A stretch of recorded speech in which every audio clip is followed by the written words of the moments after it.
Hello student, once again you are most welcome in this class in which I am going to teach you workbook class 4, that is workbook of English subject, यानी English की workbook है जो class 4 की है।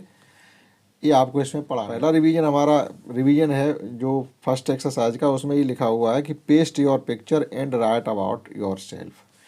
Paste your picture का मतलब ये होता है कि आप अपने इसमें चित्र चिपकाइएगा, अपनी फ़ोटो लगाइएगा, और right about your self means होता है कि आप अपने बारे में लिखिएगा। योर सेल्फ मीन्स अपने बारे में आप इसमें लिखिएगा। तो जो आपको अपने बारे में जानकारी जानते, जैसे अपना नाम लिखना, अपने मम्मी पापा का नाम लिखना, भाई बहन का नाम लिखना, क्या आप पसंद करते हैं, क्या खेलना पसंद करते हैं, क्या किस प्रकार के कपड़े पहनना पसंद करते हैं, वो लिखना है। और पढ़ने में आपको कौन कौन सी बुक्स अच्छी लगती हैं, क्या तुम्हारे स्कूल का नाम है, कौन सी टीचर आपको अच्छे लगते हैं, तो वो सब इसमें आप जितना अधिक से अधिक अपनी जानकारी लिख सकते हैं वो इसमें आपको स्वयं लिखनी है। तो इतना काम स्वयं आप खुद करेंगे। आगे देखते हैं इसमें जो हमारे कराने लायक है वो नेक्स्ट पेज से, यानी पेज 8 से। और नेक्स्ट ये पेज 8 पर एक्सरसाइज है, रिवीजन एक्सरसाइज ये भी है। यहाँ पर लिखा हुआ रिवीजन। फर्स्ट क्वेश्चन इसमें है कि read aloud. Read aloud means होता है जोर जोर, यानी तेज तेज पढ़ना। एंड अंडरलाइन, और उन पर अंडरलाइन भी करिएगा। The rhyming words. Rhyming word means होते हैं तुकांत शब्द, जो तुकबंदी वाले शब्द होते हैं उनको आप पढ़ें और अंडरलाइन करें। तो देखिएगा, Raja is a man, Raj is a man, Raj एक आदमी है, ये हमने पढ़ लिया। ही हैज़ ए बैन, तो ही हैज़ ए बैन का मतलब है उसके पास एक बैन गाड़ी है। The ban has a fan, और बैन गाड़ी में एक पंखा लगा हुआ है। हैज़ का मतलब यहाँ ये हो जाता है आपके पास ऐसी चीज़ है। अब देखिएगा, केवल जो तुकांत वर्ड थे उन्हें अंडरलाइन करना था। तो एक मैन है तुकांत वर्ड, एक बैन है, और एक ये फैन है। ये तुकांत वर्ड जो हमने डबल अंडरलाइन की है ये हमारे रैमिंग वर्ड बोले जाते हैं, तुकांत शब्द। तो ये फर्स्ट क्वेश्चन था इसमें। सेकंड क्वेश्चन इसमें ये है कि read the following words. Read the following words, यहाँ भी रीड मीन्स पढ़िएगा, फॉलोइंग वर्ड्स मीन्स नीचे दिए गए शब्दों को पढ़िएगा। एंड री राइट मीन्स होता पुनः लिखना, और उन्हें पुनः लिखिएगा। Them in the space given below, जो खाली जगह हमें गिवन है इसमें हमें लिखना है, बस इतनी सी बात है, पढ़ना है और लिखना है। जैसे ये लिखा हुआ कैप, चित्र छिपा हुआ है यहाँ पर कैप का, तो कैप जो चित्र छपा है आप ऐसे चित्र देख के पढ़ सकते हैं कि यहाँ चित्र किसका, कार का, तो यहाँ कार लिखा होना चाहिए था, लेकिन यहाँ कैब लिखा हुआ है। कैब का मतलब वो भी कारें ही होती हैं। यहाँ बिल्ली का चित्र छिपा, जिसे इंग्लिश में हम कैट कहते हैं, तो यहाँ कैट ही लिखा होगा। ये देखिएगा कैन है, सिलेंडर के टाइप का है ये, तो इसको कैन कहते, कैन लिखा है। ये कैप है तो कैप लिखा है। तो ये खाली जगह में आप इन्हीं शब्दों को उठा के केवल आप लिख देंगे और कुछ भी नहीं करना है। ये हमने 4 शब्द जो गिवन थे यहाँ पर वो खाली जगह में लिख दिए थे। ये था क्वेश्चन 2। थर्ड क्वेश्चन इसमें है, थर्ड है कंप्लीट द सेंटेंस। तो कंप्लीट मीन्स होता पूरा करना, सेंटेंस मीन्स होते हैं वाक्य, यानी वाक्यों को पूरा करिएगा। With the appropriate, appropriate means होता उचित, जो सही हों वर्ड्स हैं, उचित शब्दों से। फ्रॉम द बॉक्स, यानी बॉक्स में हमें बैग, कैप और मैट गिवन है, इनमें से सही शब्दों का चुनाव कर करके आप इन 3 खाली जगह में भरेंगे। जैसे दैट इज़ माई, अब देखो यहाँ चित्र देख के यहाँ कैप लिखा हुआ है, तो इसमें आप कैप ही लिख दीजिएगा। That is my cap, it is red, ये लाल है, ये मेरी कैप है और ये लाल है। दैट इज़ ए, ये क्या छपा हुआ है यहाँ पर, मैट, तो मैट यहाँ भी लिखा हुआ है, तो आप इसमें मैट लिख देंगे। That is a mat, I sit on it, मैं इस पर बैठता हूँ, सिट मीन्स बैठना। दिस इज़ ए बैग, तो यहाँ पर देखो बैग लिखा हुआ, बैग को वहाँ से देख के आप इसमें लिख देंगे। आई लाइक इट, ये बैग है जो मेरा या मैं इसे पसंद करता हूँ, मुझे अच्छा लगता है। फोर्थ क्वेश्चन है add some meaningful rhyming words.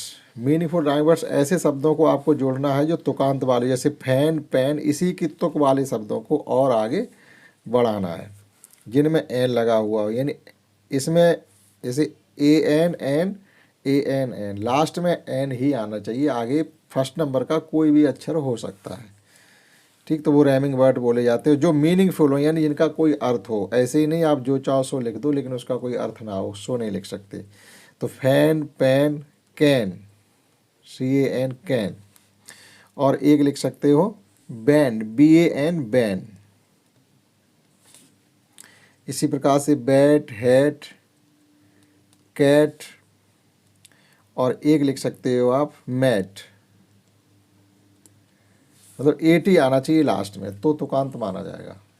देखिए सभी के लास्ट में एटी है, यहाँ सभी के लास्ट में HAN है। तो ये एक एक्सरसाइज होगी। देखते हैं दूसरी एक्सरसाइज। तो ये दूसरी एक्सरसाइज है। शुरू की कुछ एक्सरसाइज रिवीजन एक्सरसाइज हैं, पहले आप उनकी रिवीजन कर लीजिएगा, पुनरावृत्ति कर लीजिएगा, उसके बाद चैप्टर शुरू हो जाएंगे जो आपके बुक के हैं। तो यहाँ भी इसी प्रकार से एक्सरसाइज गिवन है। रीड अलाउड, यानी आप इनको ज़ोर ज़ोर से पढ़िएगा। एंड अंडरलाइन, और उन पे अंडरलाइन करिएगा जो रैमिंग वर्ड्स हों, यानी तुकांत शब्द हों, उन पर आपको लाइन खींचनी है। तो दिस इज ए रैट, यह एक चूहा है। इट इज़ फैट, ये मोटा चूहा है। It has a hat, it has a hat से मतलब इसके पास एक हैट है, कैप है, अर्थात चूहा कैप लगाए। The rat sat on mat, जो रैट है वो चटाई पर बैठा हुआ है।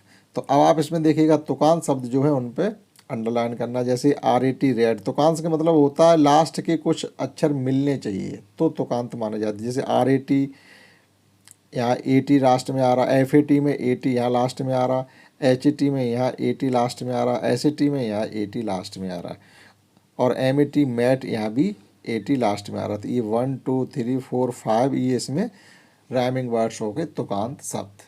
सेकंड क्वेश्चन इसका है, read the following words and re write them in the space given below. मतलब आपको इन शब्दों को केवल पढ़ना है और क्या लिखा हुआ है वो चित्र देख के पढ़ना। जैसे इसको हम बैट बोलते हैं, ये हमारे इंडिया का नक्शा जिसे मैप बोलते हैं, और एक बच्चा सो रहा है जिसे स्लीपिंग बोलते हैं, लेकिन स्लीपिंग को हम नैप भी बोल सकते हैं। नैप का मतलब ये होता है थोड़ी देर के लिए आप सो जाइए, यानी झप्पी ले लीजिएगा, तो उसको नैप कहते हैं। ये दिन में ली जाती, रात में तो हम लोग सोते हैं 4-6 घंटे लगातार, लेकिन दिन में क्या होता है आधा घंटा 1 घंटा 20 मिनट के लिए नैप ले लेते हैं, थोड़ी झप्पी ले लेते हैं, इसको हम NP नैप बोलते हैं।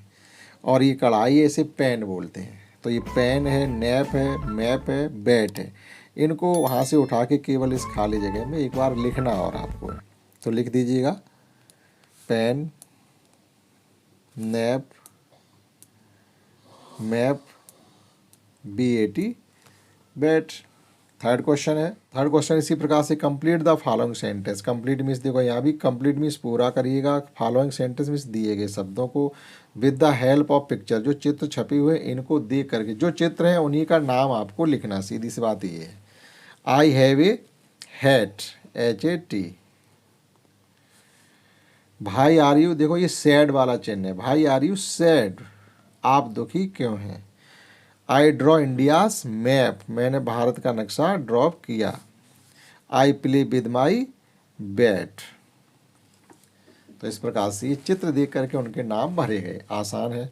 फोर्थ क्वेश्चन है, यहाँ भी आपको राइमिंग वर्ड्स और बढ़ाने हैं। इसमें कुछ दिए गए, जैसे कैप दिया गया, टैप दिया गया, यानी ऐसे शब्द आपको और लिखने जिनके लास्ट में AP आना चाहिए। जैसे कैप, टैप, मैप, और एक लिख दीजिएगा नैप, NAP। इसी प्रकार से अब की इसमें जो लिखने उनके लास्ट में AD आना चाहिए। तो लेड, मैड, और HAD हेड, और एक और लिख दीजिएगा SAD सेट। तो ये रिवीजन एक्सरसाइज भी हो गई जो पेज 9 पर गिवन है। देखते हैं नेक्स्ट पेज 10 पर रिवीजन एक्सरसाइज है। जब आप इनको पढ़िएगा तो आपके पास जो बुक होगी उसको रख के बैठिएगा, तभी इस क्लास को देखिएगा और समझ के आप अपनी किताब पर करते जाइए। तो इसमें अभी फर्स्ट क्वेश्चन ये दिया गया, रीड अलाउड मीन्स उनको पढ़िएगा। अंडरलाइन द राइमिंग वर्ड्स, और जो तुकांत शब्द है उनको अंडरलाइन करिएगा। लगभग सभी एक्सरसाइज जो रिवीजन की वो सब एक जैसी ही हैं। Naveen has a pen, Naveen has a pen का मतलब होता है नवीन के पास एक पेन है। ही राइट्स 1 to 10, वह 1 से लेकर के 10 तक लिख रहा है, यानी गिनती 1 से लेकर 10 तक लिख रहा है। ही आल्सो ड्रॉ ए हैन, और वह एक मुर्गी का चित्र भी बनाता है। ही आल्सो ड्रॉज लिखा हुआ है, मतलब एक मुर्गी का चित्र भी बनाता है। तो जो इसमें राइमिंग वर्ड आए, जैसे एक पेन आया, 10 आया और हैन आया, ये राइमिंग वर्ड यानी तुकांत शब्द हैं। नेक्स्ट क्वेश्चन 2 है। क्वेश्चन है complete the sentence with the appropriate words from the box. देखो बार बार वही चीज़ें आएंगी तो एक बार हमें पढ़नी आ जाए, समझनी आ जाए। कंप्लीट द सेंटेंस, वाक्यों को पूरा करिएगा। With the appropriate, appropriate means उचित, एप्रोप्रिएट वर्ड्स मीन्स उचित शब्दों का प्रयोग करके। फ्रॉम द बॉक्स यानी जो बॉक्स में लिखे हुए हैं। तो कल्लू इज़ माई पेट। देखो पेट मीन्स होते हैं पालतू जानवर, जो आपके पास कोई पालतू जानवर होता है वो पेट बोला जाता है। तो कोई लड़का कह रहा है Kallu is my pet, it is a small dog, वो एक छोटा सा कुत्ता है। दिस इज माई पेन, ये मेरा पेन है, सामने छपा हुआ है। आई लाइक इट, जो मुझे अच्छा लगता है। माई हैन, देखो यहाँ हैन लिखा हुआ है। माई हैन इज रनिंग, मेरी मुर्गी दौड़ रही है। तो ये क्वेश्चन 2 था। थर्ड क्वेश्चन देखते हैं। Add some meaningful rhyming words in the space given फिलो।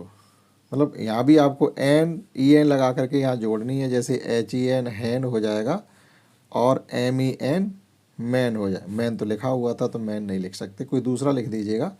T N ten लिख दो, T E N ten, E N last में आना चाहिए। तुकान शब्द हमें लिखना था। यहाँ गेट वाला लिखना, G T get, B T bat, और इनकी लास्ट में ई टी आना चाहिए। ऐसे आपको राइमिंग वर्ड्स लिखने हैं। एक लिख दीजिएगा PAT, P E T PAT, और एक लिख दीजिएगा S E T set, S E T set. तो ये राइमिंग वर्ड हो गए। और इसका लास्ट फोर्थ क्वेश्चन है। फोर्थ क्वेश्चन ये दिया गया है कैटेगराइज। कैटेगराइज मीन्स होता है वर्गीकरण करिएगा, यानी जो आपके पास बॉक्स में दिए गए शब्दों को हैं उन्हें कैटेगरी उनकी ध्वनि के आधार पर अलग अलग करिएगा। तो वो ये कहा जा रहा है, ये जैसे ए जी साउंड, ए जी साउंड मतलब जिनके लास्ट में ए जी है वो आप इन 3 बॉक्स में लिखिए।